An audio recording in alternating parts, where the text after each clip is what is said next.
Hello and welcome everyone to this virtual conversation being hosted by the Center for Business Ethics at Seattle University. My name is Jeffrey Smith. I am the director of the Center for Business Ethics, and I also sit in the Frank Schranz Chair in Professional Ethics in the Albert School of Business and Economics. Today we're having a very timely conversation, a kind of fireside chat of sorts called Fixing the Social Media Machine, where we will be exploring some of the ethical, legal, and public policy dimensions of social media and its impact on culture and our democracy.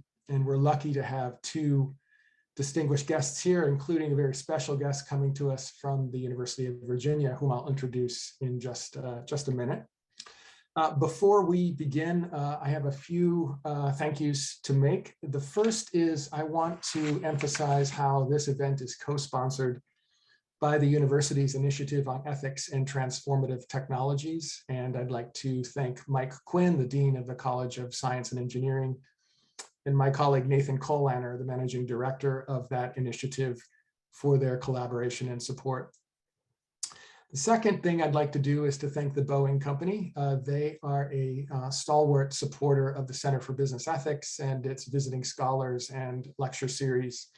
And without their support, we couldn't do what we do. So thank you to the Boeing Company. Third, I'd like to thank the faculty, staff, and Dean's Office of the Albert School of Business and Economics.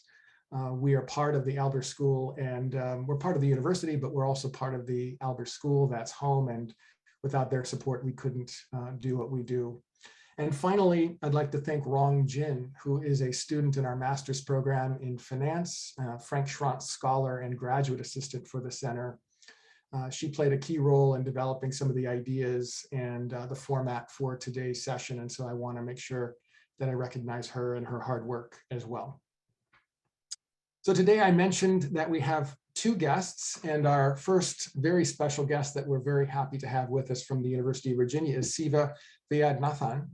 He is the Robertson Professor of Media Studies at the University of Virginia and Director of the Center for Media and Citizenship at the University of Virginia. He's the author of Anti-Social Media: How Facebook Disconnects Us and Undermines Democracy, which was published by Oxford in 2018. And some of you may know that he also is the author of a book from 2011 called Googleizing Everything and Why We Should Worry, very prescient book for its time. In addition to his roles at the University of Virginia, he is faculty associate at the Berkman Center for Internet and Society at Harvard University.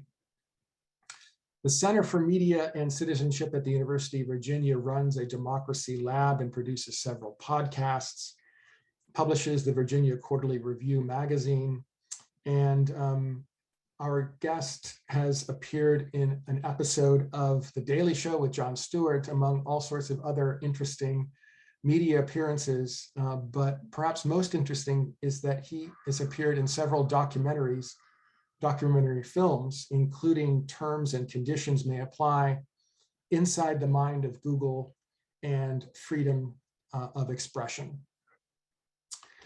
Professor Vaidhyanathan has written for many periodicals, some of which I'm sure you read on a regular basis, including The New Yorker, The New York Times, The American Scholar, Dissent.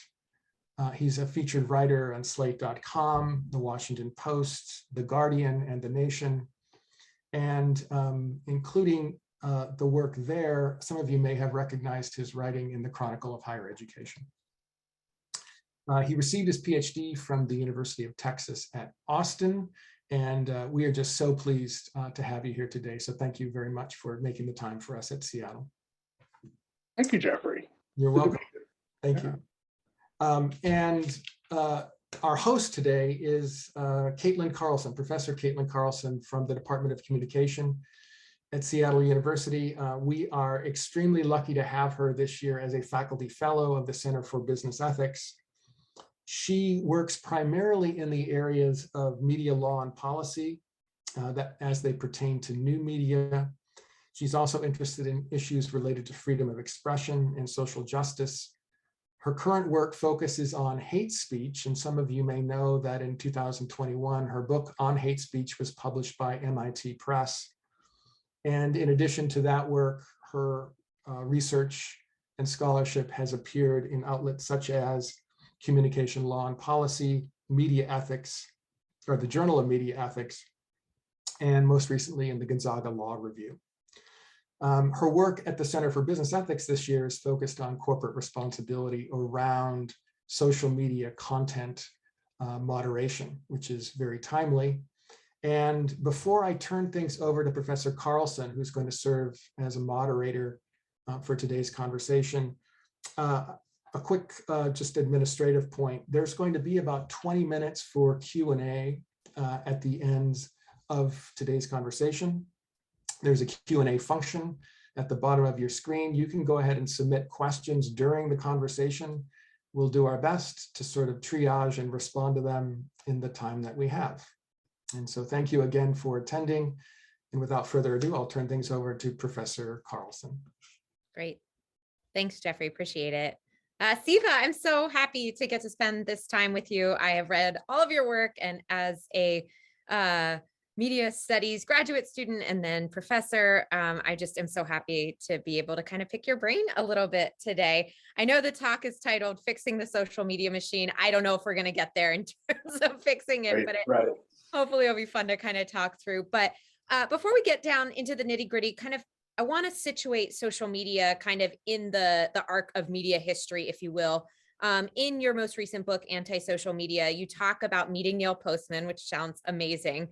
For those who don't know, he's the author of Amusing Ourselves to Death, which was about the role television played in really shaping and even potentially eroding public and political discourse. As a cultural historian, can you help us kind of situate media within the history, or situate, social media within the history of mass media? How is it similar to what's come before and perhaps different?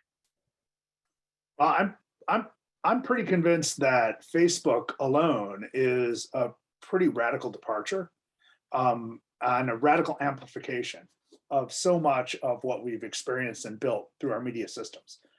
So Facebook contains all previous media forms.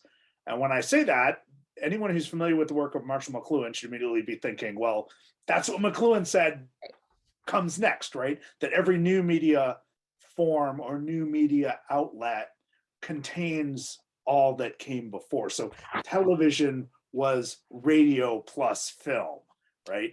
Radio was basically stage and music that had been live, now transmitted through radio waves, that there had been an encompassing of the previous forms, right? What we see on Facebook, if you just have considered the experience of Facebook, you will encounter video, you will encounter sound, you will encounter text, you will encounter still images.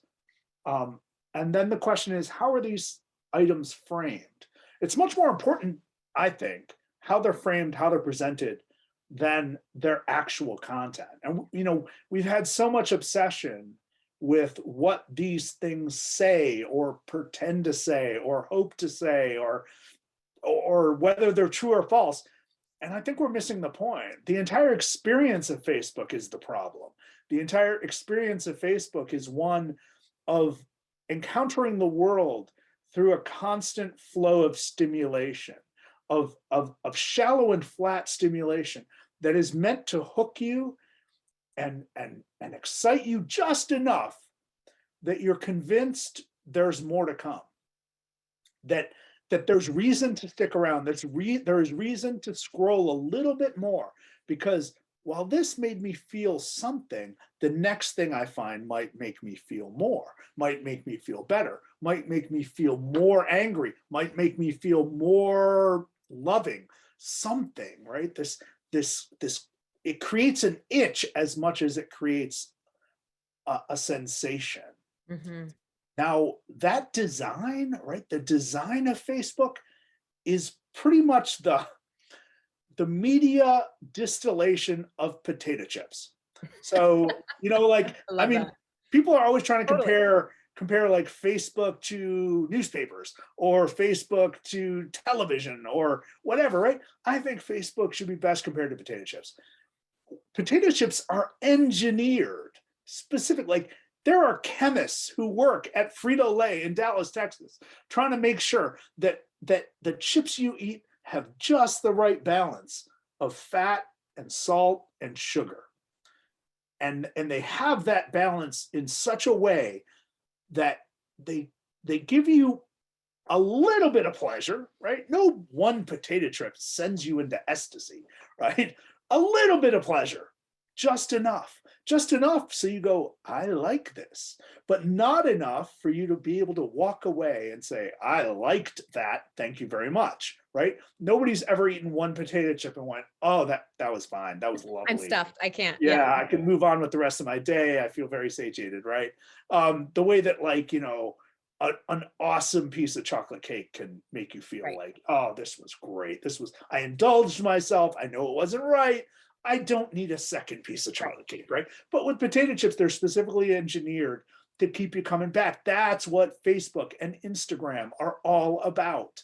They're all about not giving you a full rush, not giving you immense pleasure or immersive pleasure, but just drawing you along deeper in. The effect of that is twofold. One, that you can't let it go, that it becomes an increasingly important part of your life. And before you know it, it is the medium, the window through which you are not only exploring the world, learning about the world, hearing about music and movies and books and ideas and politics, but it's also how you're staying up in contact with people you care about, which was actually the reason we all got on Facebook in the first place, right? Right. So by hooking you in a potato chip way, Facebook then makes you dependent on it, because before you know it, there's no other way to make sure you know what's going on in your cousin's life. Right. Or there's no convenient way. There's no other way. You're gonna pick up the phone and call them? I mean, could you imagine, right? But you know, so how these platforms work into our lives is, I think, the most important thing, and the thing that we have understudied and undervalued. Now, you know, again, we obsess with, like, oh, this item is fake, right? There's vaccine disinformation. Absolutely, that's a massive problem. And Facebook has been the key vector in the anti-vax movement, the key vector in all sorts of really horrifying efforts that are going to limit democracy and limit public health and kill people, right? And we've seen that. You know, I'm the last person to minimize any of that, but that's all a secondary effect of the larger level of dependence that we created through these. So that's why I don't actually think this is a redeemable medium. I don't think that Facebook is healthy, because I don't think it can be healthy. I think it will always amplify the things that spark emotional reaction. And it's algorithmically designed to give you more of what you ask for. And what you ask for, you do so by clicking, by commenting, by forwarding, right? Or posting, or by giving the little thumbs up, right? All of these indications, all of these interactions with Facebook send signals to Facebook servers that say, this is something that matters. This is something that matters to this person. And this is what matters to a lot of people, or a lot of people like this person. And so we train Facebook to give us more of what interests us, because it's in Facebook's interest to have us hanging out, looking at that flow of information all the time. So what causes strong emotions?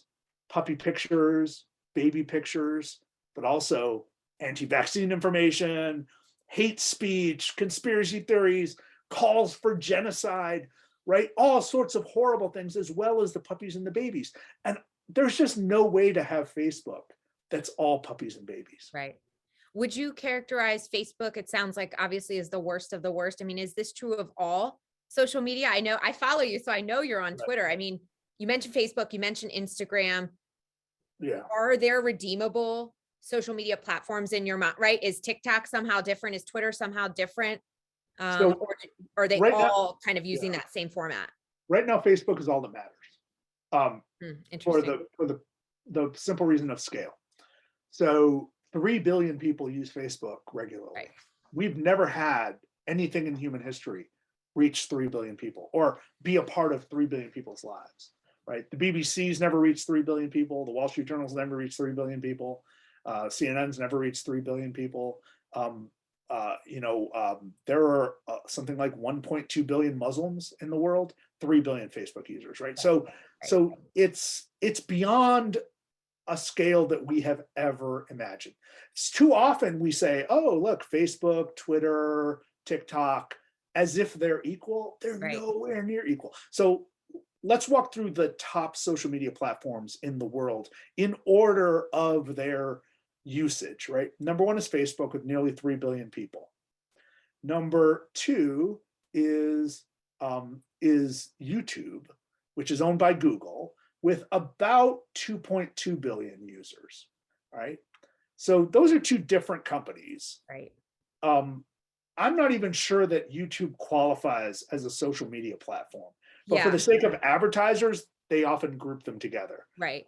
And there's reason they do compete for advertising dollars, even if they compete for our attention, even if they don't operate in our lives the same way. But for the sake of argument, let's just say that number two is YouTube, right? Number three is Instagram with around 2 billion users. And right on its heels is it WhatsApp? Is WhatsApp, right? And then Facebook Messenger after that. And then comes WeChat, the number one social media platform in China, but rarely used outside of China. Yeah. Right. So if you consider that, Facebook Messenger, Instagram, they're all owned by Facebook, basically, right? WhatsApp's owned by Facebook. So Facebook is everything. And especially if you take YouTube out and say it's not really social media in the same way. Now, TikTok is gaining on all of them. TikTok actually comes next on the list. And a year ago, that wasn't the case. TikTok is gaining. But how social is TikTok? Think about this. Yes, it is a platform through which we choose people to follow or accounts to follow. But the sociology, the networking, the creation of social networks is not part of TikTok. It's a very different kind of platform. It's more like YouTube than it is like Facebook. So I'm not sure I want to count TikTok as social media either. However, all of these systems interact with each other, with the exception of WeChat, which is its own universe. But the others all interact because you can share content across all of these platforms, especially the Facebook-owned ones, which will soon be one service. Like in 5 years, you're not going to have a separate Instagram app or a separate WhatsApp app. You're just going to have Facebook. It's going to be the blue app. And it'll have different, what they call verticals within it, right? Different like rooms within it. The way that Facebook Messenger is easily accessible through Facebook now. Yeah. Basically, all of these will be folded into Facebook. That's Zuckerberg's goal. Is that the biggest change we're going to see because of the shift to Meta? No, this was, I mean, it's not that it was separate from that. Yeah. I mean, the name change was really a recognition of Facebook's long-term goal, which is to be everything to everybody. Gotcha. To be an all-encompassing platform and universe for human consciousness, which is a scary enough thought. So, but the process of merging all of those in many ways was just Zuckerberg wanting to keep it clean, wanting not to have so many distracting brand names. And he never really liked Instagram. He bought it because he thought it was the most socially addictive of the photo services available at the time. There were multiple at the time. Hipstamatic was a big competitor, and he could have bought Hipstamatic, but Hipstamatic had not figured out how to be sort of socially viral in the same way Instagram has. That's why he went for Instagram. And he bought WeChat because he liked the idea of end-to-end encryption in a popular messenger service that was huge outside the United States, because all of Facebook's growth and attention is outside the United States. The people at Facebook do not think that much about the United States. Right. When Mark Zuckerberg wakes up in the morning, I'm sure his first thought is, how are we doing in India? Which, by the way, is Facebook's biggest market. And it has something like 300 million users. Wow. Facebook has about 300 million users in India. That's only 1/3 of the adult population of India. And so not only is the future of Facebook in India, but the present of Facebook is in India. And so again, like part of the reason we miss the story by thinking of social media as something larger than Facebook, or Yeah, that it's, interesting. you know, Yeah. the other thing. So like Twitter has 330 million users.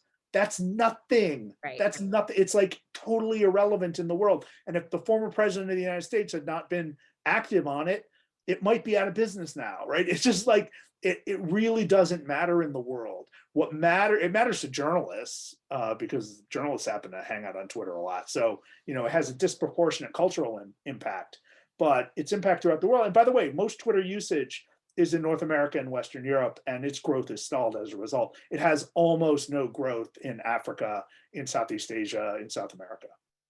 So what I know that part of what's unique about Facebook is what you said in terms of like, it's where I keep up with my friends from college. It's where it's got me, right? I can't not Right. be there because of that. And then having just all of the information look the same. That makes me nervous, right? That the thing my cousin posts looks the same as the thing the New York Times posts. What do you think is the worst thing about Facebook? Like, what is the thing that should be keeping us up at night and keeping people who care about this stuff nervous? What should we be focusing on? So there are three things that make Facebook Facebook. One is the scale, right? The 3 billion users. You know, again, nothing close to that. And even when Facebook was 1 billion users, it was so much bigger than anything we had ever seen. And that wasn't that long ago.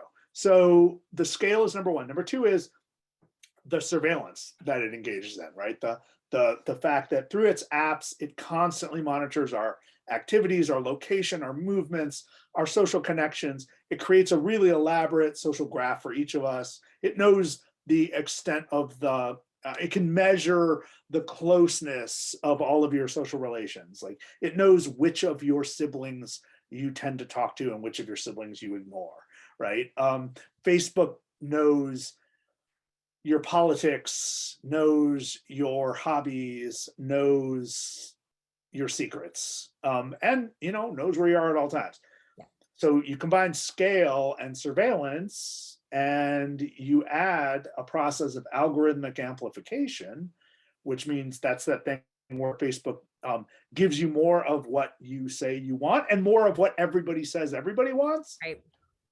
And that hypes up the emotionally attractive items as opposed to the boring stuff. Like if I were to post an article from The Economist about EU fishing rights, which are under negotiation right now with Brexit, I might have a few friends in France or in England who are like, oh, that's interesting. I'm interested in the price of fish in my country.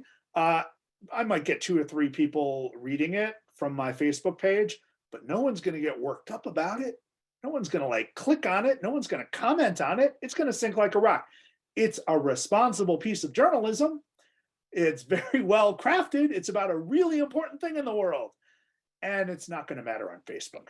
But if I write some crazy conspiracy theory stuff, the reaction's going to be strong. Most of it negative, because most of my friends are reasonable people. They're going to be like, why are you saying this? This is nuts. You're really hurting people. By the way, here are a bunch of better things you can read. And they'll post in my comments. Why don't you read this site? Why don't you read this site? You'll see you're wrong.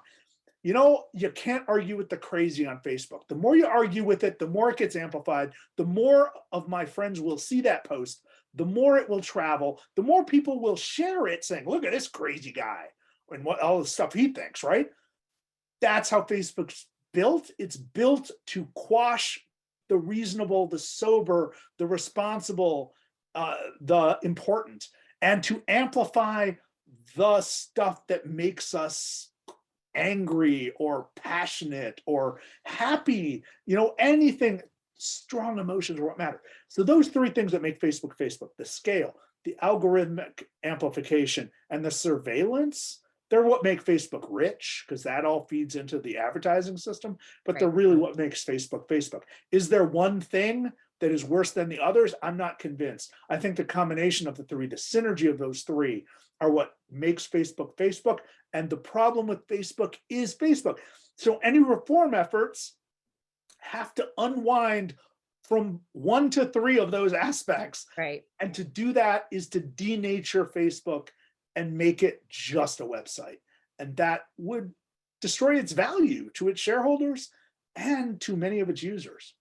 Well, let's put ourselves in a utopia where there is a fix, right? That there is somebody who's responsible for addressing this issue. Okay.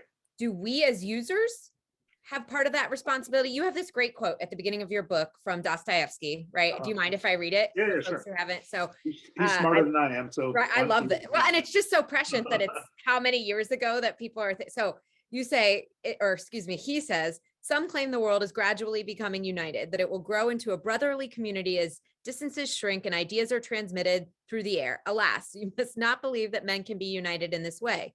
To consider freedom as directly dependent on the number of man's requirements and the extent of their immediate satisfaction shows a twisted understanding of human nature.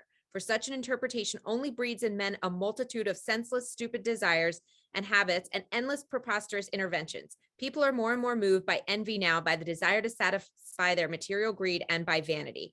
So when I went back and reread your book in advance of our chat, and I kept thinking about, okay, if this is how we are, do we have a role in playing?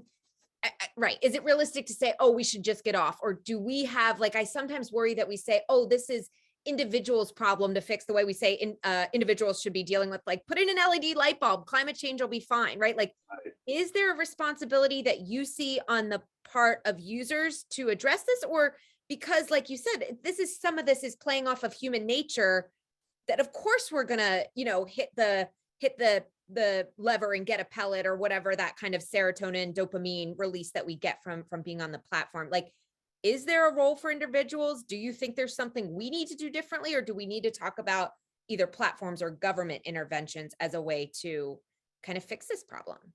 In our role as Facebook users, we are powerless. We're not even customers, right? We're not even customers, right? We're the cattle that gets sold. We're not the consumer of the cattle, right? The advertisers are the consumers, Yeah. and the advertisers could not be happier. Could not be happier. It's a great platform for advertisers. It's their dream come true. They get an advertising system with accountability and with data, and they don't have to pay for an advertisement that no one clicks on.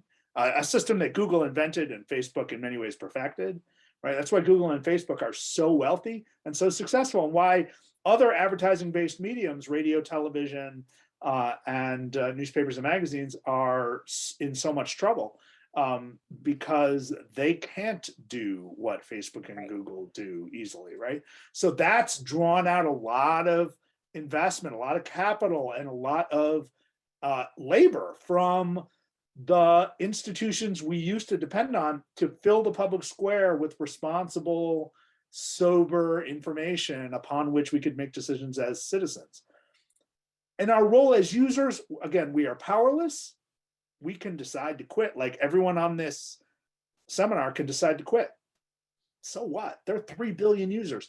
In the time that we have had this conversation, another 100,000 people in India have joined Facebook, right? So, like, it's futile to think that we matter, right? And I actually happen to think the same thing about climate change.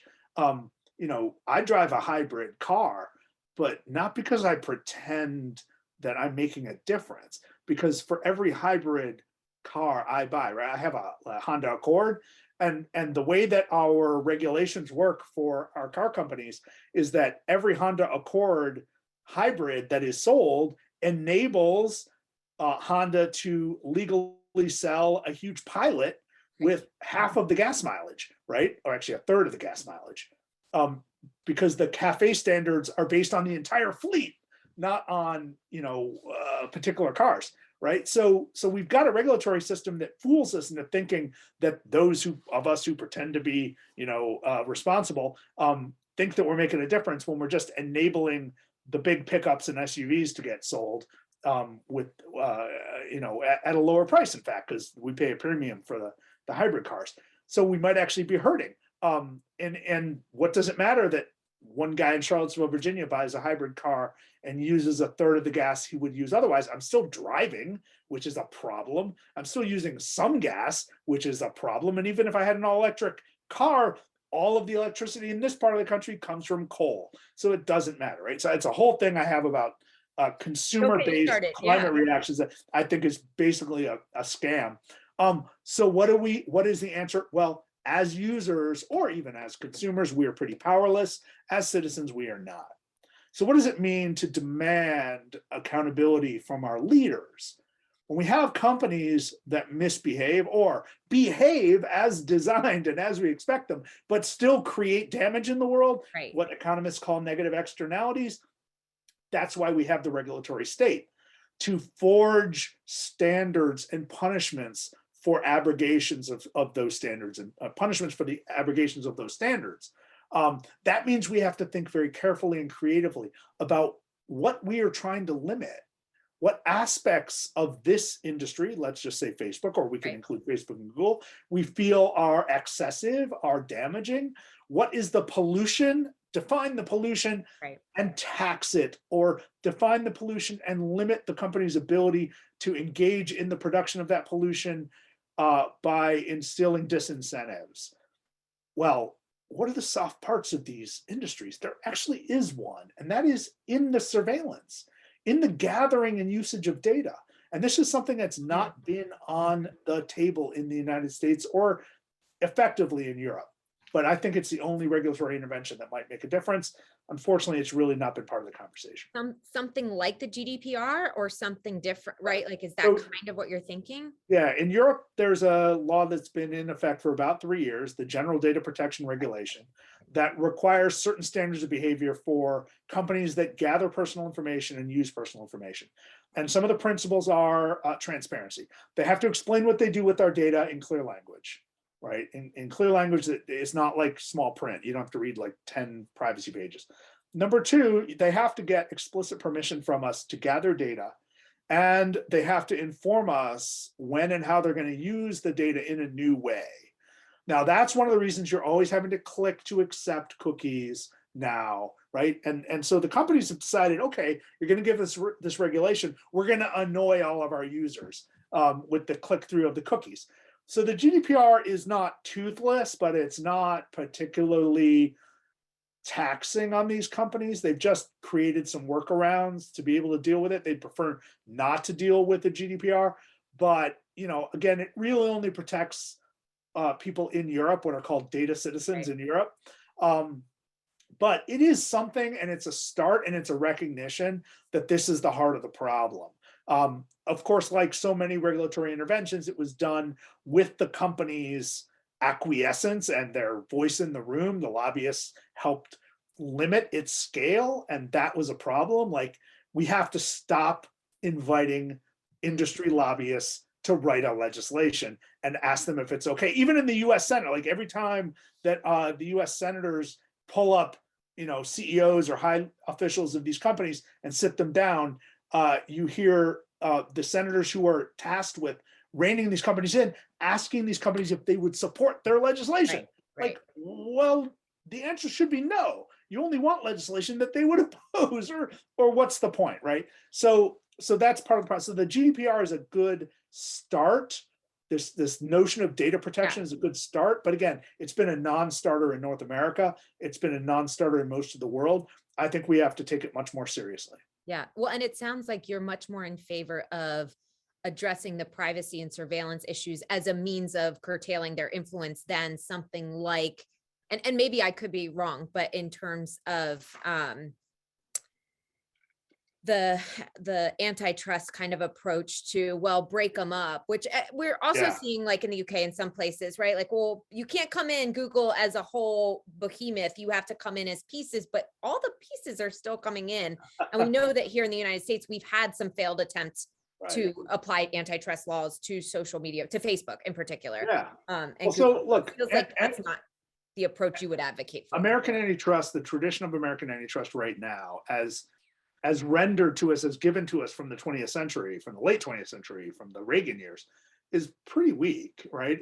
We don't really have the tools it takes to take on an industry that is this powerful for a couple of reasons. One, we aren't the consumers, right? So antitrust is largely based on the price that consumers have to pay. If there's a restriction on competition and it costs us more. So let's say that Adidas and Nike and Reebok all merged, right? And we really had one major sneaker company left in the world.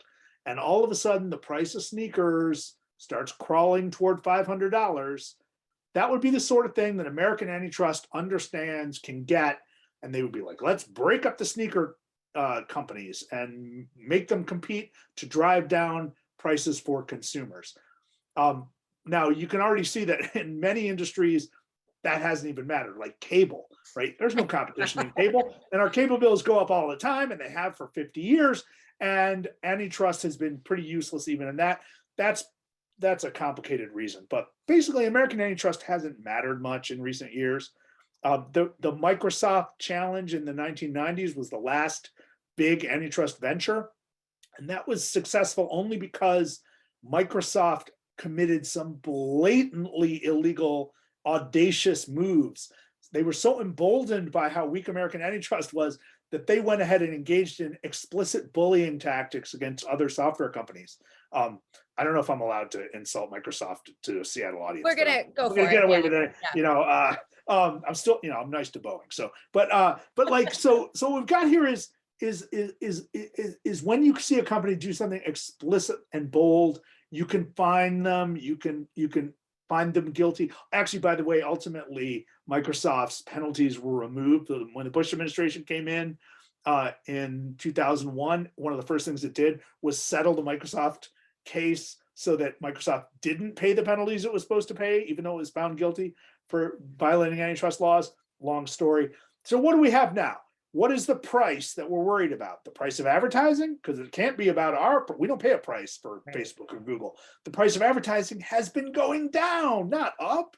Competition for advertising seems to be more concentrated because you got these big companies, but they are actually using economies of scale to lower the price for the consumer, which is the company trying to advertise, right? So there's not much you can do. Now, the Biden administration is trying to refashion antitrust to take into account other things besides consumer welfare or the price.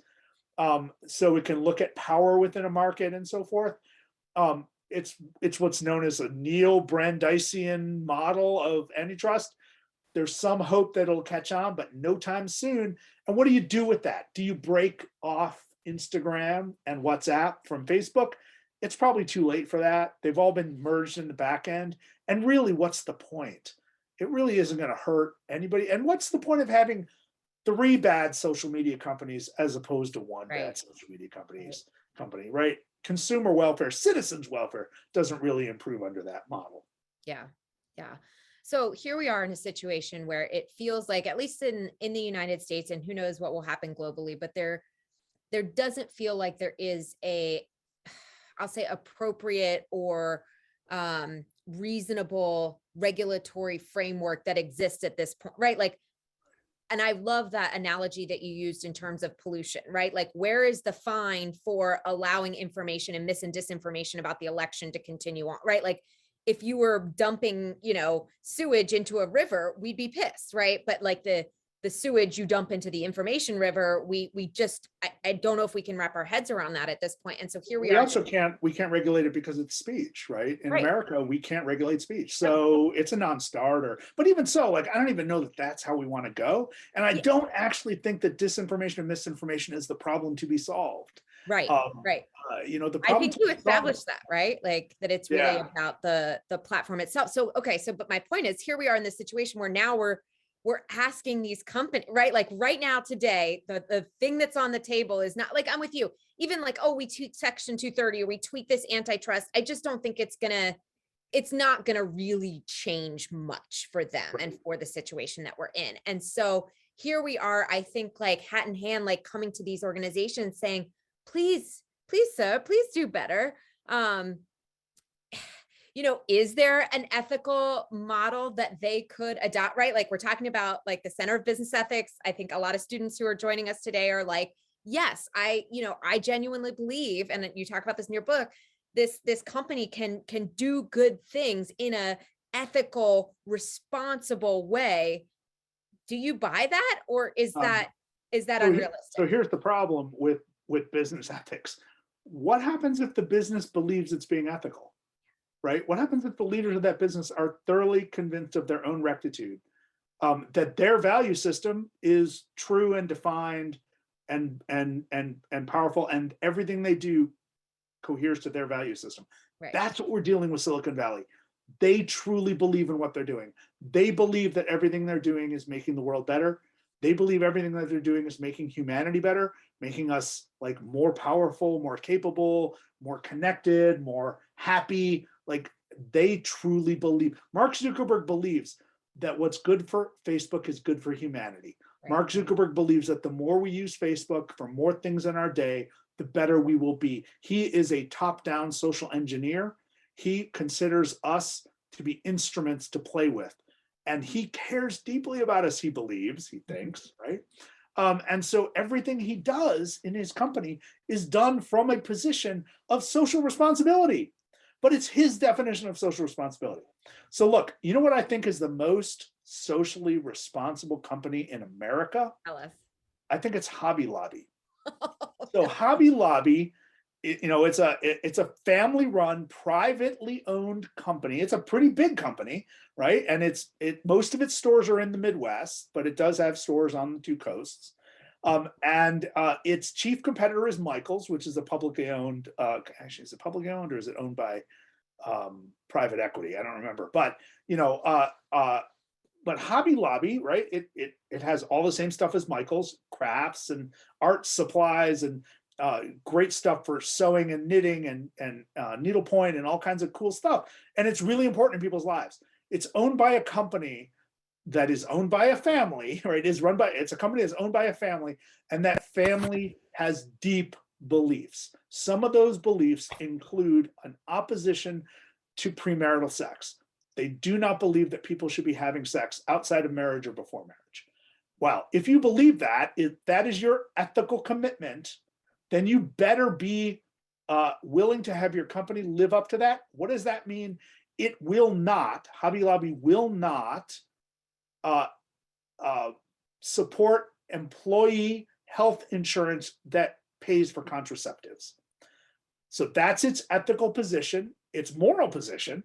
And it went all the way to the Supreme Court to defend its position that it should not be forced by the Healthcare Act to insure its employees to cover contraception. And it won. It won an important First Amendment case in the Supreme Court. And it took a hit, a reputational hit. It lost customers, right? I happen to disagree with that position. I don't think that's a good way to treat your employees. I think employees should be able to get contraception through health insurance. And so given the choice, if there's a Hobby Lobby across the street from a Michaels, I'm going to the Michaels. And there were millions of people like me who made the same decision. Hobby Lobby took a hit in its bottom line to stand up for its ethical principles. The problem with ethics is that we don't all share the same ethical positions. We don't all agree, right? There are people who believe that the earth is the domain of human beings for their exploitation because the Bible tells them so. And so it is very ethical to burn fossil fuels as much as possible. So what do you do if you want to use business ethics to address climate change and you come up against a significant number of people who run companies, who are consumers and who are voters who believe the exact opposite thing deeply in their heart, right? It's not like the Koch brothers who are libertarians who are just all about making more money.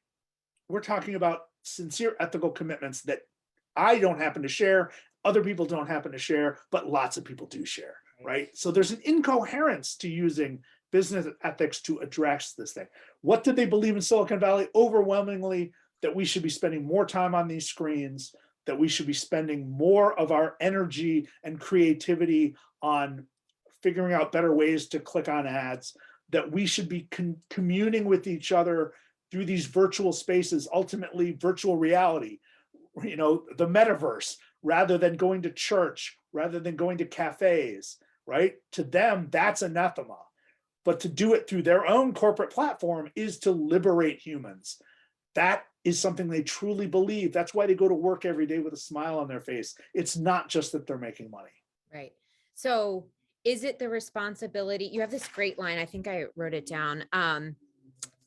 This great line in your book about the message that we're giving the young people, right? So again, I'm thinking about some of the students who are with us today, who are studying business or who are hoping to work for a platform like this. And you say that we're giving them this message that essentially says, don't bother with the clergy, don't bother with the classroom or government. Private enterprise is the place you want to be, because you can have a comfortable and rewarding life, celebrate profits, and then sleep well at night, right? Like, is it our responsibility as educators to let young people know about the potential danger, right? And I think I even personally am conflicted, because I think when it comes to like communication and media students, they know, but then I know when it comes time to look for jobs, it's like, oh, healthcare, right? Like, I'm paying my rent, I'm not bugging my phone, right? Like there's a lot to like. So is it, right? I don't think we're going to go in and change the way Mark Zuckerberg and the people who are already there drink Kool-Aid, see the world, any of that stuff. Is the change possible with young people to say, hey, really think about what it is you're doing? So, I teach in the School of Data Science here, as well as in the College of Arts and Sciences. And so I teach a lot of people who are going to be working for those companies. And I know that they will have no power in those companies for about 20 years. So it doesn't matter if I make them feel a little bit guilty about what they're about to do. And it doesn't matter if they all agree with me about the damages that these companies do. They might walk into these companies thinking that they're going to change them, and they're going to find they have no power. Now, who ascends in a corporate structure where all incentives and all rewards are based on the ability to increase market share, the ability to increase revenue, the ability to increase time on the platform, the ability to grow the market, right? If those are what matter, and that will always matter to a company like this, then how is the ethically minded person going to defeat those incentives from within? It's just not going to happen. Now, what's interesting about a company like Facebook and Google, because they started out with so much venture capital money, they didn't have to pay attention to the basic disciplining actions of the market. They were liberated from market forces, which is why they believe so ideologically in their rectitude, in their evangelical positions. And they really are evangelical in their belief that their technologies are going to liberate and enhance life. So what happens if someone comes in and says, wait, I have a different value set? I'm worried about the following things. Well, what's going to happen is those people are going to find themselves alienated in the office. They're going to find themselves under suspicion, maybe even under surveillance. And if they're lucky, they get to escape with a whole bunch of stuff on a drive like Frances Haugen did, and then break it to the Wall Street Journal and hope to get a lot of people going, oh, I'm so appalled by what Facebook's doing. When we knew they were doing it, we now have all the internal documents. Does it change the behavior of the company? Not in the least. Right. Well, and that's what it's funny. So the other person who's a fellow in the Center for Business Ethics this year, we were talking before for our conversation with you, and he's really interested in studying kind of the agency of people in these organizations. And what I'm hearing you say is that really you don't have agency until you're much higher in the food chain. And realistically, to get to that point, you've got to buy into this kind of ideology of, yes, we're doing a good thing, we're changing the world, we're bringing people together. I mean, be an apostate within the system is really risky and really hard to do. You have to be a true believer for a long time to be an apostate, right? So I think about one of the biggest critics of Facebook in recent years was an early investor in Facebook. And he turned on Mark Zuckerberg. He was like a mentor of Mark Zuckerberg's. And he has a lot of credibility now because he was a true believer who happened to make many, many hundreds of millions of dollars off of Facebook. And now is like, okay, well, I made a lot of money now, but I mean, he's a lovely man and he means what he says. Like he actually did change his mind after he made all this money. And Facebook had a lot of employees who have since quit. The guys who founded WhatsApp, they quit in anger because they didn't like how Zuckerberg was changing their product. So now after taking all that money and it all gets vested, now they can go out and say, oh, Mark Zuckerberg's screwing up everything. Good for them. It doesn't change Mark Zuckerberg's mind. The company and the true believers in the company turn on those people and marginalize them and try to label them as troublemakers and ne'er-do-wells and people who got, who are like just disgruntled because they didn't get the promotion they wanted, didn't get the power they wanted. And that becomes a story and it becomes a soap opera instead of about the issues. So what happened in the tobacco industry, an industry that is, like here in Virginia, that's our Boeing, that's our Microsoft, right?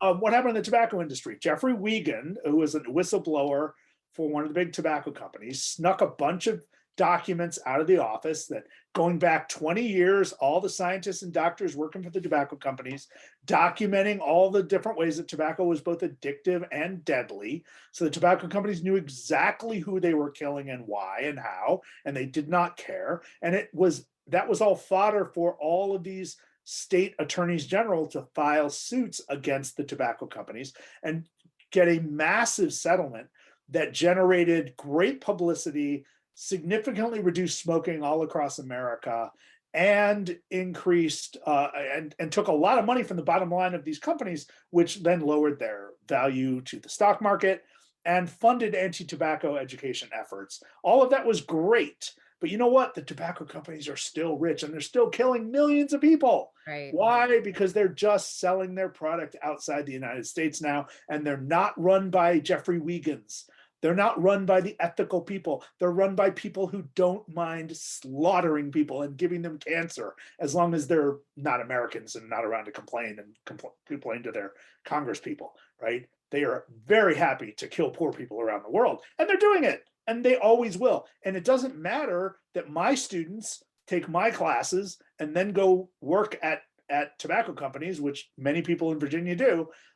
They're going to get drawn into the system. They might be the ones who think, hey, I'm going to change this tobacco company and, make them a THC company or something, and maybe that'll do less damage. Yeah, good luck. It's really not likely to happen. So would you say to students, in terms of students that are thinking about a career at some place like Facebook or WhatsApp, run? I mean, is that the message that we give I would them? say do what you can. Do what you can. I'm not going to tell anybody not to make a decent living, and I'm not going to tell anybody not to do what you need to do for your family and for yourself. And if you truly believe that what you're doing is good, then good for you. Somebody's going to do that job even if you don't. But don't pretend, right? Don't pretend that you're going to make a difference. Someday you might, but you might have to pay a huge price as a whistleblower, as an apostate, as a reformer, as a competitor, maybe, right? You might have to pay a huge price but by that point, you have worked your way through the system and been part of the damage. Now, or you can decide to be a plaintiff's lawyer, or you could decide to be an activist, or you could decide to be a journalist, or you could decide to be someone who works for the FDA or the FCC, or be part of the reform and the regulation. So you have a lot of ways to choose to be part of our system.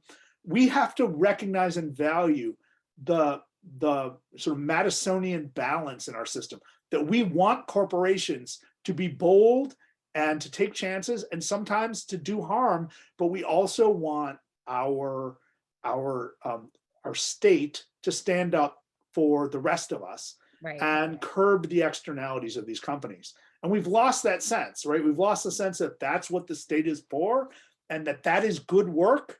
And instead, we've decided to invest the companies themselves with our political agenda, which, again, is incoherent and ultimately ineffective. Is it about convincing people that there is regulatory power left in the state? Is it about convincing people about these, right? Like, I buy this, right? I'm on the same page as you, but I'm also a media studies professor, right? Like, I think it feels like there is a sea change needed in the way people view that, right? Like even as you and I sit here and talk about tobacco, I could Right. easily make some analogies between the harm done by social media companies like Facebook and the harm done by tobacco companies, particularly in other parts of the world, right? Like we don't see people being made refugees by Facebook. We don't see people being killed because of what's on Facebook, but that is happening. I mean, is it first a matter of showing people what the harm is and then convincing them that there is a way to rein it in, right? Because I feel like some people just throw their hands up and say, well, it is what it is. What can we do? And it's like, we would never allow other industries to behave in this way without any kind of check or balance. So Well, is so it here's about here's changing part of the minds? problem. Yeah. Like whether we're dealing with an oil company, a chemical company, a plastics company, a tobacco company, those are goods and services and products that are physical in the world, physical and chemical in the world, and thus subject to whatever regulation we think is appropriate. Facebook deals in speech. We will never be able to regulate what it does ultimately. We just won't. We can regulate its inputs, but not its outputs, right? And that is a challenge that requires creative and bold thinking. And so looking to 20th century analogies has severe limitations for that. Saying that Facebook is the new Standard Oil or even the new AT&T is just not very helpful. We have to look at Facebook as Facebook. Nothing has ever existed like it. Hopefully nothing like it will ever exist again. Same with Google. And we also have to recognize that these are really important services to a lot of people. How do we possibly maintain the value that they present, right? There are not 3 billion fools out there using Facebook, right? People get value out of it. How can we make sense of the fact that everybody on Facebook gets value out of it individually, and yet collectively it's a disaster? Well, in that sense, that's true of so many products, right? My car is great for me. Right, a hamburger. It works for me, right? Yeah, I mean, it's good for me, but collectively our cars are terrible. Even those of us who drive hybrids are doing damage to the world, great damage by driving them, right? So we have to recognize that's the case. Now, awareness, I mean, how much more aware could we be of the damage that Facebook does? We've had nonstop public attention, nonstop investigative journalism, nonstop books like my own, pulling the cover off of Facebook. And Facebook gets richer every quarter and bigger every quarter and more politically powerful every quarter. And, you could say they've sweated a bit. They've taken some public relations hits, but they don't feel it where it matters. They have not been shaken from their true belief that they're making the world better, which is why they're doubling down on their vision to control everything in our lives. And that's what the metaverse is about. Yeah.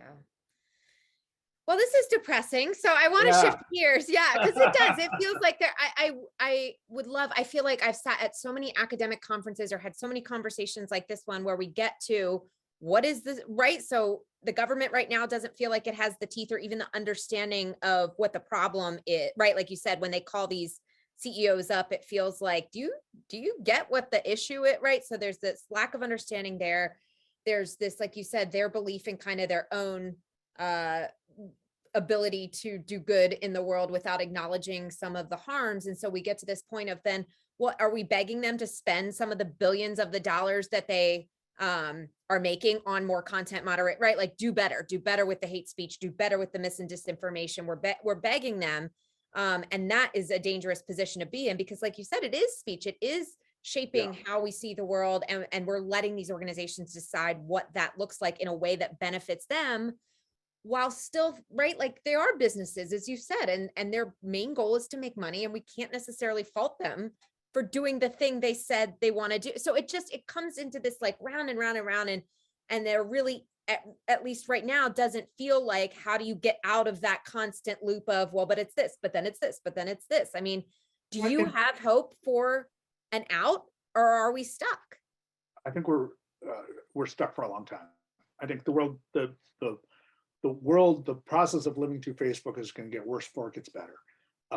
What will break it? What will break it is if we finally develop the political will to address the surveillance problem, to actually develop widespread public pressure and insistence in more than one country, right? It has to be like 20, 50 countries, that we are sick of this level of surveillance because it is what's feeding the beast and creating all these problems, enabling all these problems, right?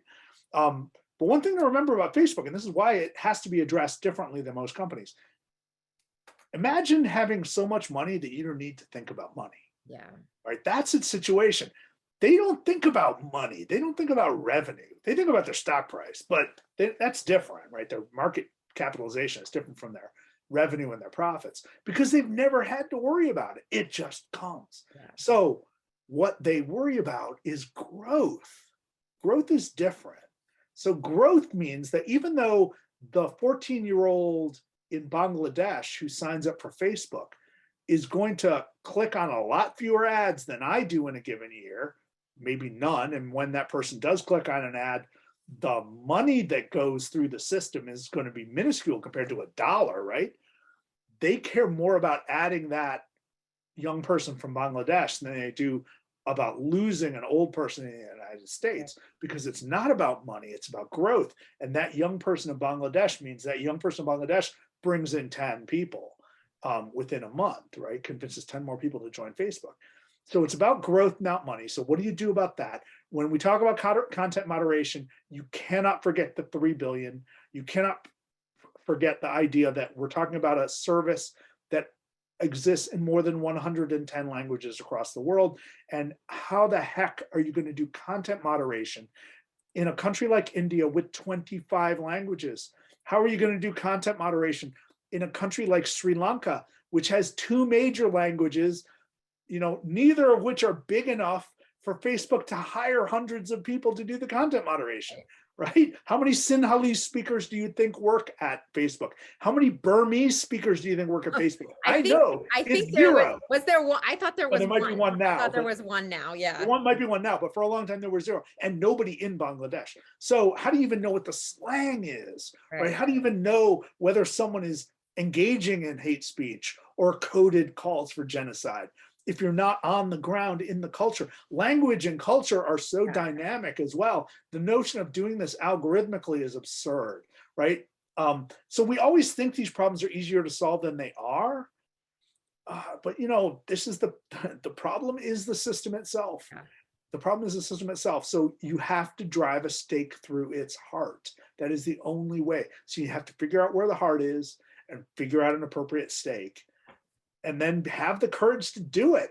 Yeah. And have the courage to say that, yeah, I might have to have a less convenient way of keeping up with my cousin's kids' high school graduation than what I currently have. I might have to take that inconvenience. I might have to take that lifestyle hit for the greater good. But right now, no one seems willing to do that. Yeah, absolutely. I want to encourage folks, we're just about at the time for the Q&A, and I see some questions coming in. So if you're cool with it, I want to just start to kind of transition to Q&A. The one thing before we get there that I wanted to ask you, have you changed your mind about anything recently, right? Like, I know you're somebody who obsessively thinks about all of these things. Is there something that you've changed your mind as we think about kind of issues around social and Facebook in particular? So in the first edition of my book, 2018, when it came out in hardcover, I was very bullish on antitrust. I thought antitrust was an area of great hope. Since that time, I guess, as antitrust became more interesting and people started thinking in bolder and more creative ways about antitrust, I have remained excited about its application to Amazon, which is a totally different set of problems. Oh gosh, now you're talking about our company. Right, company town you're talking it, yeah.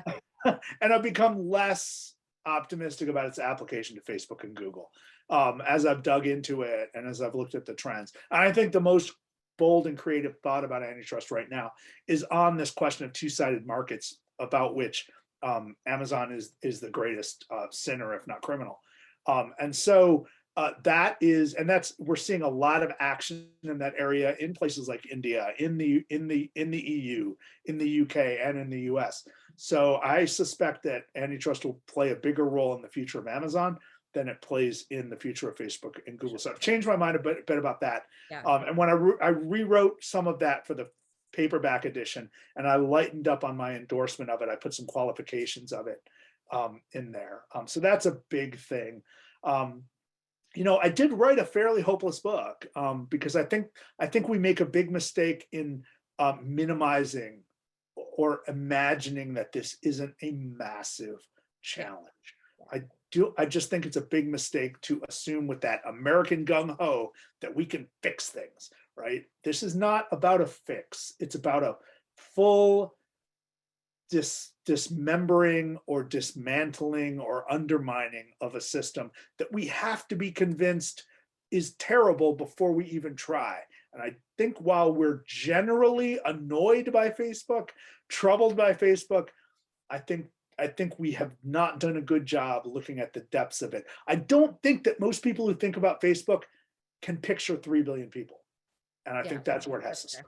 Well, and it's interesting that we've got a question in the chat and the person is thinking about, well, hey, this works at Twitter. Might it work at Facebook? And you reminded us, well, we're talking about 300 million compared to 3 billion. But we've got a question in the chat.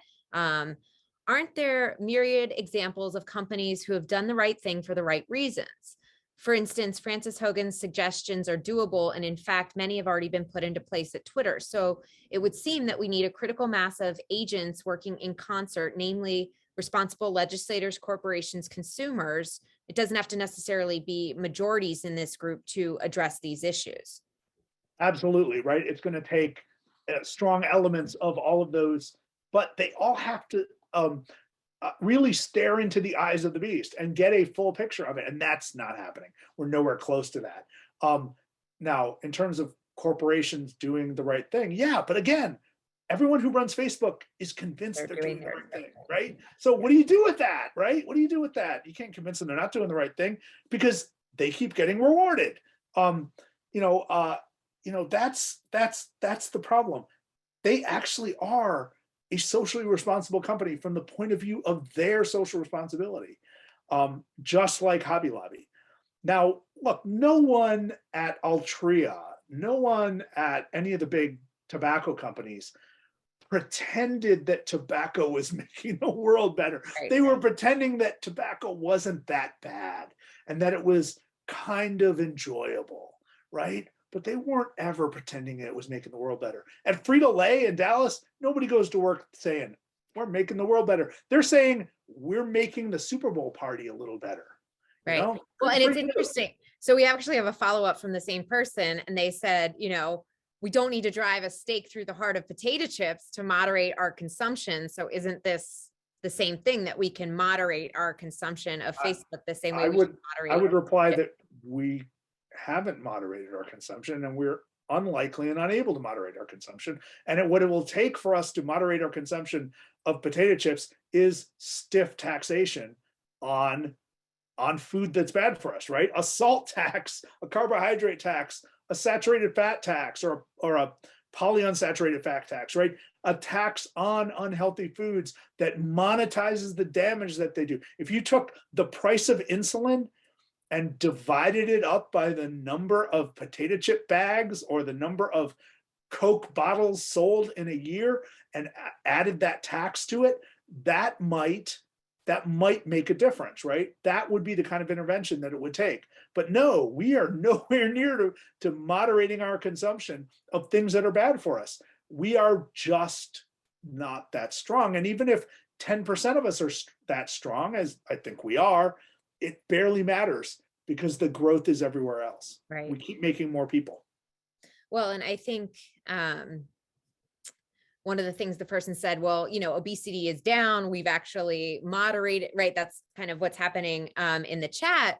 But I do think there's an interesting difference between potato chips and thinking about, like you said, like the 14-year-old in Bangladesh that's using Facebook Messenger to talk to their friends now, right? Like potato chips are not good for you. There are things on Facebook that are good, that are very human and very much help us connect with one another. And so I think and let's be clear, potato chips are good in the moment, right? Sure.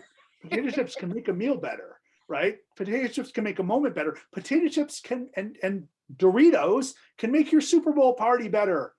And that can be great, even though it's going to be decades before the Seahawks are back. I'm sorry to say. Oh no. Right? Oh no, brutal. Brutal. He went there. Of all the things you said today, hey, that have probably pissed people off. I'm a Buffalo Bills fan, so I have some license for that, right? That's fair. So That's fair. but look, and by the way, there's no way that obesity is down worldwide, right? There's just no way, right? Obesity is a massive and growing problem worldwide. So here's a question. Right. Okay, so here's a question coming in. We've got a couple coming in, so I'm going to try and move through these. So this person says, I agree that the problem is the system itself and we must drive a stake through its heart. What are your thoughts about options such as limiting corporate involvement in politics and requiring stakeholder representation on boards? If democracy were really present at both the societal and corporate levels, might companies such as Facebook behave differently? That's really a great question. So that is a big move right now by people generally affiliated with Elizabeth Warren, who have influenced Elizabeth Warren on these matters. The notion of having actually addressing the power and decision-making processes of these companies with different stakeholders. I think there's a lot to be said about that. I remain willing to be convinced it's an effective way to do it, but to do it, of course, you need regulation up front, right? So it starts with regulation. It starts with the political world. It starts with public demands of our leaders to do this thing. So it takes movement. And then we're putting the instruments of influence within the companies, embedding them in a different way. Having corporate representation be broader, having board representation be broader, having accountability built into them is really important. It's not going to affect Facebook or Google because Facebook and Google basically have boards that have no power. In both of those cases, the IPOs of those companies were established to perpetually maintain majority control of those companies with the founders. Mark Zuckerberg and his heirs will never and can never give up complete control of that company. Those boards cannot fire him, right? The board cannot fire him. So it's not going to matter much to change the board of Facebook. Now, to change the board of Frito-Lay, probably. Right. Altria, probably, right? Because those are older companies created as publicly traded companies under much more traditional ownership structures, much more traditional management structures. That's how it should be, by the way, right? The old way of doing corporate structure and corporate finance was much better. The 20th century model, the model that gave us US Steel and General Motors and General Electric and Frito-Lay and some big bad companies, but some really good companies, right? That is a much more addressable set of animals than the chimera that is Facebook. Yeah. So we've got a question from a student that I want to make sure we get to. So this person says, if not on Facebook, hate speech or bullying would still exist. Oh, yep. Don't get me started. Isn't Facebook's action of self-moderation better than doing nothing? Technological advancement today allows all kinds of communication regardless of the Facebook platform. If the big tech giant didn't exist, no other company would have the resources to monitor or moderate hate speech or attempt to create machine learning to understand human languages. Is being the big company at fault here? Are small companies doing better? Or is it because it's more biased towards a big corporation because it's a better story? Right. So look, all of these problems are human problems, right? They're problems with the fact that we are imperfect, sinful animals. We're bad to each other, right? Right. But Facebook was designed as if we were all golden retrievers, as if we're all really good to each other. Right? It was designed and it grew to billions of users to this scale with no recognition of the cruelty that human beings are capable of. That was a fundamental design mistake, a leap of faith that Mark Zuckerberg and his confederates took when they started. They thought that everybody would be nice. And in fact, they thought that the more we use Facebook, the nicer we would be to each other. You have to live in a pretty sealed bubble to believe that. You have to have lived a life where you were never stalked by an ex-partner. You have to have lived a life in which you were never harassed on the street. You would have to live a life in which you were never chased from your home by a genocidal mob. To believe that human beings are nice enough to each other to be able to operate in a platform like that. You have to believe that people are able to be convinced by argument and science and fact that they should take vaccines, right? You have to actually believe these naive things to design a system so powerful and think it's all going to be great. So after the fact, they retrofitted an attempt to moderate, but they've done so almost exclusively in English. Yeah. Almost exclusively for North America, because that's where the attention is. They've done so by hiring contractors, paying them $10, $15, $20 an hour to do the worst job in the world. Many of these are contract jobs with no health insurance and certainly no mental health protection for them. And the people who work these jobs are brutalized. They have to see the worst things because people upload the worst things to Facebook that never gets to us, right? Because these people are like, there are enough of them that Facebook stops most of it, right? But like real dark, horrible brutality to animals, to children, the worst things in the world get uploaded to Facebook. Why? No one knows. It's just, that's how bad human beings are, right? So no, it's not better that we have Facebook imperfectly filtering out the bad stuff on Facebook. Because if it weren't for Facebook, these people wouldn't be finding each other so easily. If it weren't for Facebook and its algorithmic system that unites you, it helps you find like-minded people. Absolutely. If you're the sort of person who believes that there is a Jewish conspiracy to take over the world and you're active on Facebook, you're in luck, because Facebook will find the other people for you in no time. If you believe the earth is flat or you're curious about the earth being flat, Facebook has hundreds of flat earth groups ready for you. Fortunately, flat earthers don't actually do much damage, except when they occasionally try to prove the earth is flat and then they fall off of things. But look, that is the problem, that Facebook is making it easy for people to find each other, easy for people to hype each other up, easy to seal themselves off in an intellectual bubble and convince everybody that they're smarter than everybody else. Right. That's the problem. So Facebook's moderation is a tepid reaction to it. Yes, it's better within Facebook that it exists, but it's impossible to imagine a state at which it's truly effective and it limits the damage. Yeah. Yeah, I actually would agree 100% with that. And I think the amplification piece of, yes, we've always been hateful, we've always had this, but if we look back at kind of these major acts of genocide, we can see clearly the role that media has played in spreading that information and leading to its acceptance. And this is that just ramped up to 1,000. And let's remember, nothing I'm saying is about a monocausal situation, but we are talking about amplifiers versus stemmers, right? So radio was an amplifier of the genocide in Rwanda.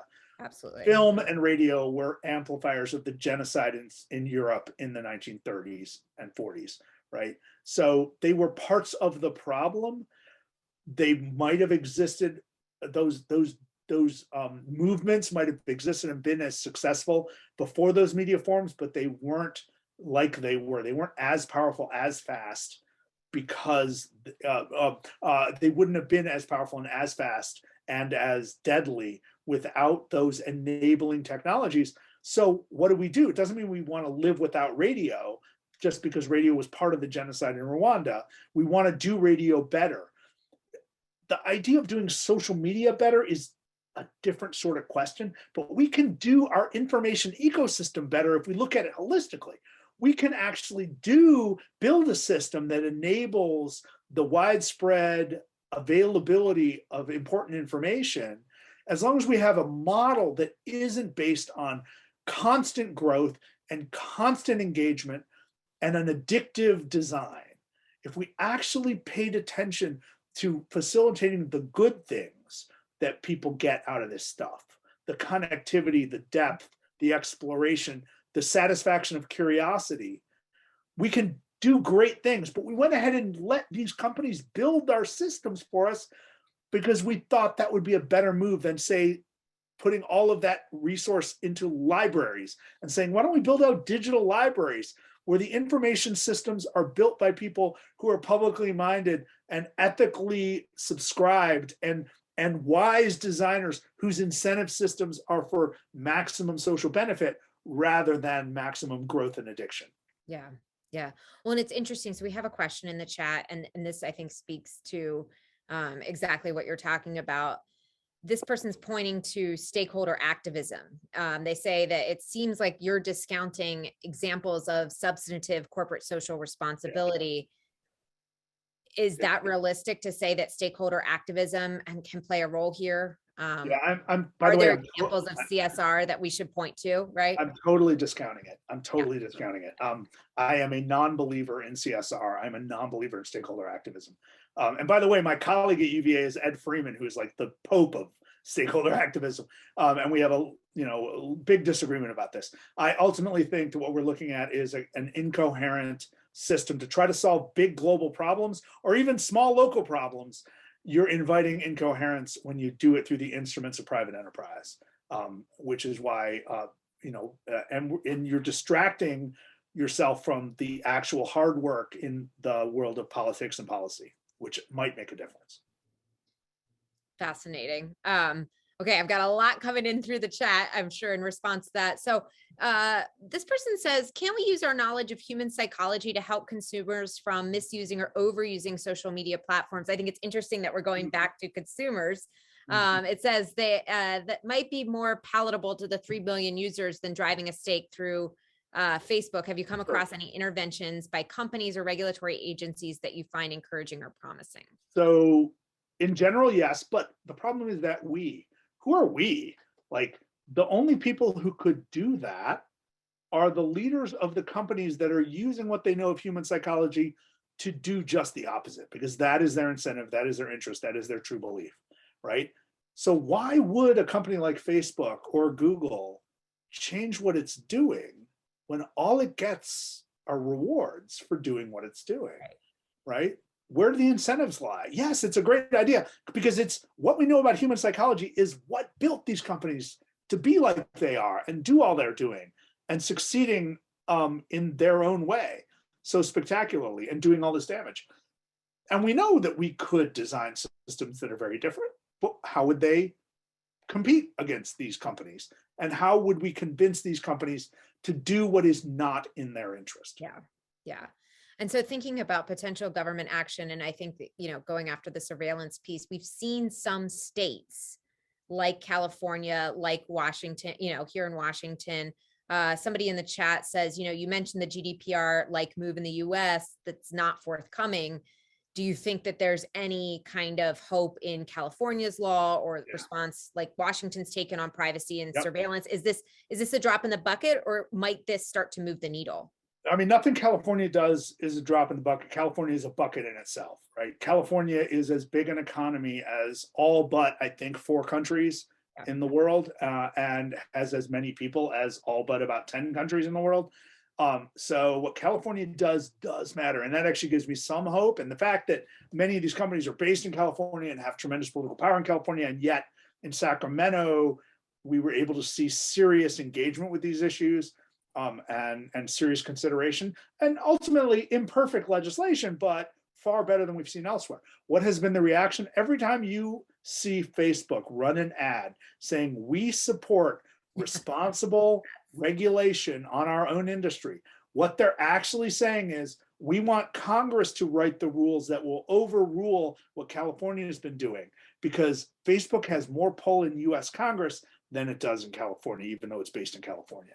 Right? Because in California, you have legislators and staff in Sacramento who understand these issues deeply and have been studying them and dealing with them. And you have activists who are very on top of this stuff in ways that all gets flooded out in Washington, D.C.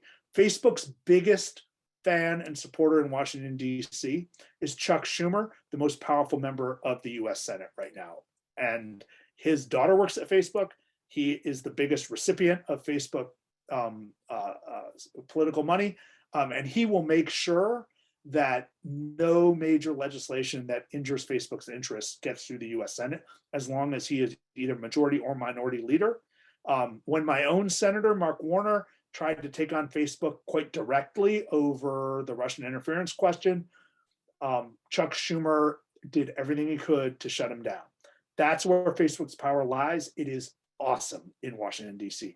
Interestingly, it's not so big in California. I actually have great hopes that California can get more aggressive on these companies in the near future. And I remain hopeful that better things will come out of Brussels. Better things might come out of London eventually, now that it's not part of the EU. Yeah. Well, I know we're closing in on the end of our time together, and I'm positive that we've given people not only a lot of food for thought, things that have pissed them off, maybe changed the way they see the situation. I so appreciate you. I guess the best way I can put it is telling it like it is, right? I really think that it's hard for people to hear things like maybe corporate social responsibility isn't the answer, or maybe we can't rely on Washington to fix that, right? I think it's frustrating when we don't have a solution, but the problem is so massive that it's not surprising that at this point, one of the things I'm always reminding my students is, we're 15 years into this thing, right? Like, we may not know yet, and that's okay, right? That as long as people are continuing to think about these issues and do what they can around the edges to address them. Here's the thing. I could be wrong about all this, right? I could be wrong about how bad the situation is. I could be wrong about the weakness of the various interventions that have been proposed. I could be completely wrong about corporate social responsibility. In fact, it would be great if I were wrong about everything. I would love nothing more than in 5 years for people to like laugh at my name and laugh at my book for being so alarmist and so wrong, because that means we live in a better world than I currently think we live in. That means that we're more resilient as thinkers, as activists, as designers, as engineers than I currently think we are. I want to be so wrong about all this. I want to believe that democracy has a bright future. I want to believe that human decency has a place. I want to believe that as consumers and investors and employers and employees, we have some power in the world. I currently don't believe that. I hope I'm wrong. If anybody listening to this talk thinks I'm wrong, please work harder to show me that I'm wrong. Please work harder to prove that I'm wrong. Please work harder to come up with an intervention that can make everyone forget about everything I've ever complained about. Because then my daughter's life's better, and our lives are better too. Right. I will say I've never heard a scholar say, I hope I'm wrong. So you've just officially blown my mind, but you're right. The great thing is I won't lose my day job if I'm wrong, Fair. right? So fair. Yeah. Well, and I guess if you're not wrong, I hope that the people listening will still take up the call to say, yes, the situation is problematic, but we as humans have faced really hard situations and difficult situations, whether that's in our physical environment, our information environment. This too shall pass, right? That there will be an out. We may not know what it is yet, but moving in that direction is worthwhile, right? Books like yours, thinking like yours, to at least start to point out the problem is an essential component of the solution. And so I just say thank you for all the work that you've done. I so appreciate your voice in our public discourse, and again, appreciate you taking the time to speak with us. We are just about out of time, so we'll go ahead and wrap things up, but it's just been a pleasure getting to talk with you and hear your thoughts, and I just keep fighting the good fight, I hope. All right. Thank you again. I wish I could have been there today. It would have been a lot more fun. It's actually sunny in Seattle, if you can believe that. So we would have ordered some sunshine for you. So, and in January too, which is so rare. So thank you again, Siva. We really appreciate you being here. Take care. Yeah, and no playoff football to keep you indoors. So, you got the I'm so mean. Hasn't been an issue in a while. You know what I mean? Right. All right. Talk to you soon. Take care. Thanks. Bye.